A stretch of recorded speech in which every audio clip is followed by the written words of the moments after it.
Right then, it's a quick walk around video for absolutely fabulous Honda CR-V. It's a 2.2 black edition, as you can see, or the white edition version of that. Automatic diesel. Car's covered 85,000 miles.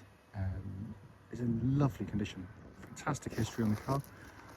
And it just looks grand. Black editions, if you don't already know, you get the different grille, side steps, front and rear bumper treatments, high level rear spoiler, and the 19-inch alloys. It's a glorious looking car.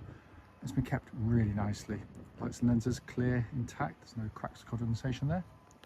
I apologise, car just going by. Yep, lights and lenses all clear. Bonnet exceptionally clean. Can't see any obvious stone chips.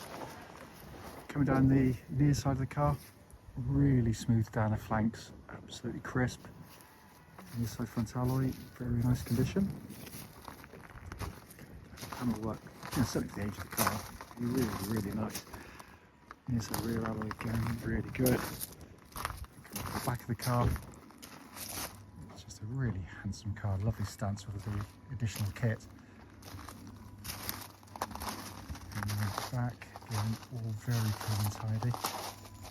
Offside of the car, driver's side, again, really smooth down the flanks. Side of rear alloy, again, really good condition.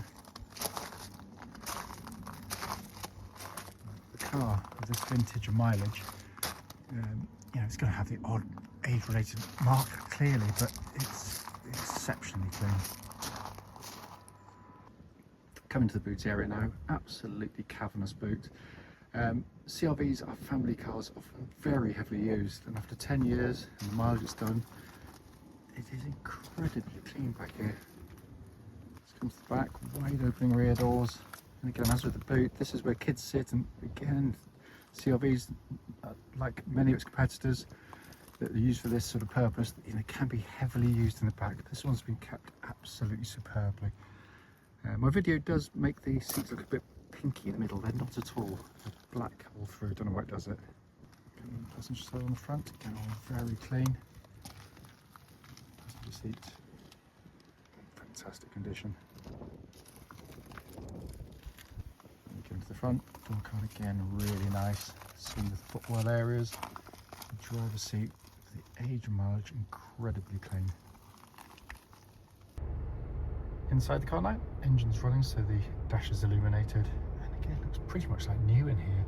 Sat nav working exactly as it should. At the upper, you've got a little information pod there which you can scroll through and look at different pieces of information. It's also, when you select reverse, you get that lovely clear parking camera, and that complements the front and rear parking sensors. The little yellow light, by the way, is a airbag pre-check, which it does on CR-Vs after about 40-50 seconds or so it goes out. It's incredibly clean there. Going to the main dash binnacle, hopefully you can see 85,007 miles, engine's running, and there are no warning lights on the dashboard at all.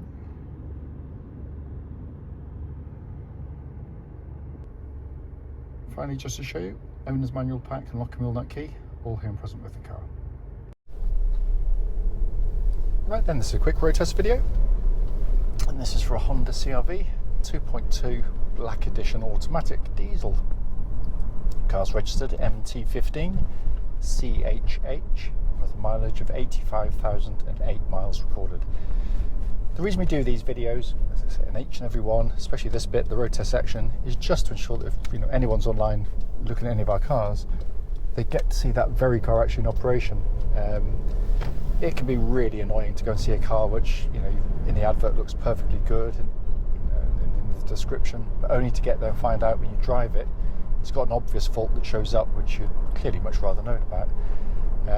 We also do the video on these very quiet country roads. It's a beautiful part of Gloucestershire, and this actually forms part of the road test route we take our customers on, with the hope being, of course, it'll be representative of what you feel yourself should you go and drive in the car. So coming to the car, very well maintained this one, feels it straight away, feels as tight as a drum on the road. Engine starts instantly, settles to a nice smooth, even idle. There are no warning lights on the dashboard at all relating to the engine or any other part of the car. And temperature gauge running at a third, which is exactly where it's meant to be on a Honda car. Brilliant diesel engines, absolutely brilliant diesel engines. favourites. It's just so smooth, so tractable, because unlike a lot of turbo diesels where they have a very narrow power band and they feel quick, but they can be up and down in gearboxes, this is far more relaxing, which makes them great tow cars, by the way. We've used these for years for towing. It's a brilliant unit for that, because it pulls from about 1,000 revs all the way through to its red line if it wanted to, without any drop off. It just keeps pulling hard. But yeah, fantastic unit. It is also, as you'd expect of a Honda, very, very tough and reliable. Cam chain driven, but a beautiful unit.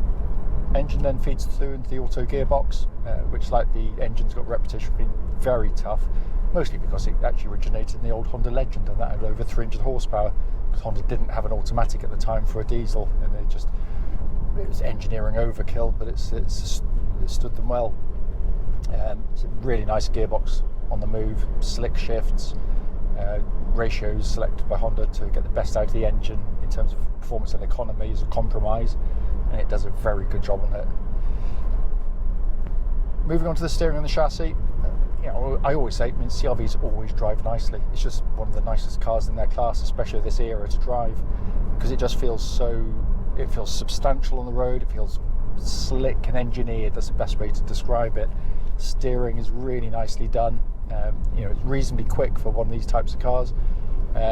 It's very accurate, it's precise, so the weighting's really nice on it. Suspension likewise, because it's quite difficult with a tall car to achieve two things. If you go for a pillowy, soft, comfortable ride, you'll end up going through corners lolloping about, and when you're up high, that's exaggerated. If you go for something that can sort of cut through corners like a race car, you're going to end up with an absolutely bone-shaking ride. And this does a fantastic job, often overlooked by the motoring press, because the ride's really good. It's very comfortable indeed. Yet when you go through corners, it delivers a really what's the word I'm looking for? It's not unflustered. It just goes through corners without any fluster at all. It's really smooth. Going through the corners, there's not a lot of pitching or roll going on with it. Even at sort of higher speeds. Worth pointing out, track's dead straight. No vibrations at this speed, or any speed actually up to the legal limit.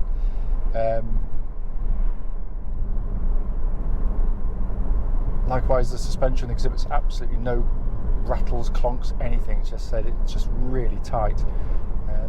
Brakes on the car, I'm not going to shove them hard because we've just fitted new discs and pads, because I think that was the only advisory on the last MOT. They said they were lipped, and they were to a very small degree, but they're done now anyway. But the brake pedal's fantastic, obviously bites really well, as you'd expect.